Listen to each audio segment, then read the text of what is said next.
वास्तव में हर एक युवा के मन में एक सपना होता है और उस सपने को प्राप्त करने के लिए वह अपने स्तर पर प्रयास करता है, एक स्वस्थ प्रतिस्पर्धा को आगे बढ़ाने का काम करता है। उस युवा के सपने को मंच देने का काम किसी भी लोकप्रिय सरकार को करना चाहिए। इस सरकार का दायित्व होता है, युवा प्रतिभाशाली होता है, ऊर्जा से भरपूर होता है, उसको सही दिशा मिल सके, वह राष्ट्र निर्माण की प्रवर्तमान अभियान का हिस्सा बन सके, यह किसी भी सरकार की जिम्मेदारी बननी चाहिए। लेकिन जब वही युवा भेदभाव का शिकार होता है, बेईमानी और भ्रष्टाचार की भेड़ चढ़ता है, तो क्षति केवल एक युवा की नहीं होती, राष्ट्रीय क्षति होती है।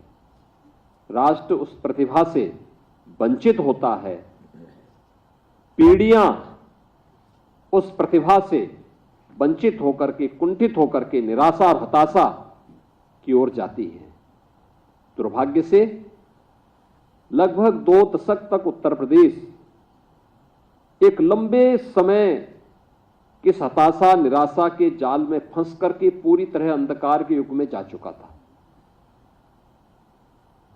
2017 के पहले यही होता था, नियुक्ति नहीं हो पाती थी। अगर नियुक्ति कहीं से आ भी गई तो उसमें बंदरबांट होता था। बेईमानी और भ्रष्टाचार इस कदर में होती थी कि योग्यता के आधार पर किसी भी युवा को उसका चयन नहीं मिल पाता था। परिणाम होता था, न्यायालय को हस्तक्षेप करना होता था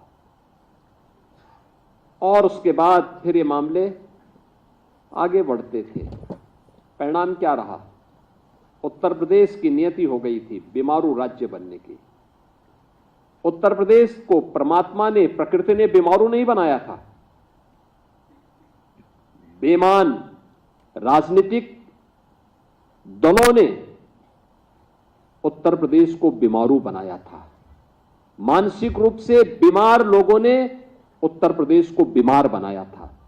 यह उत्तर प्रदेश अपनी प्रकृति से और प्राकृतिक संसाधनों से दुनिया का सबसे समृद्ध प्रदेशों में से गिना जाता है, लेकिन यहां की बीमार मानसिकता की राजनीतिक दलों ने, सत्ताधारी दलों ने उत्तर प्रदेश को बीमारू राज्य की श्रेणी में ला करके खड़ा कर दिया था। युवाओं के सामने पहचान का संकट खड़ा हुआ तो उत्तर प्रदेश के सामने पहचान का संकट खड़ा हुआ। आज मैं देख रहा था ये नियुक्ति पत्र वितरण के दौरान, इसमें आजमगढ़ के भी युवाओं को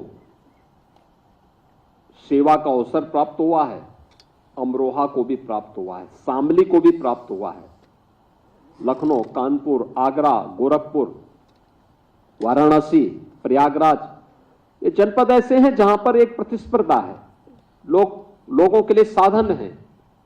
लेकिन लखीमपुर खीरी और नेपाल बॉर्डर के दुधवा नेशनल पार्क के जंगलों के बीच थारू जनजाति से जुड़ी हुई कोई बेटी चयन हो जाती है तो मान के चलिए चयन की प्रक्रिया पारदर्शी हुई है।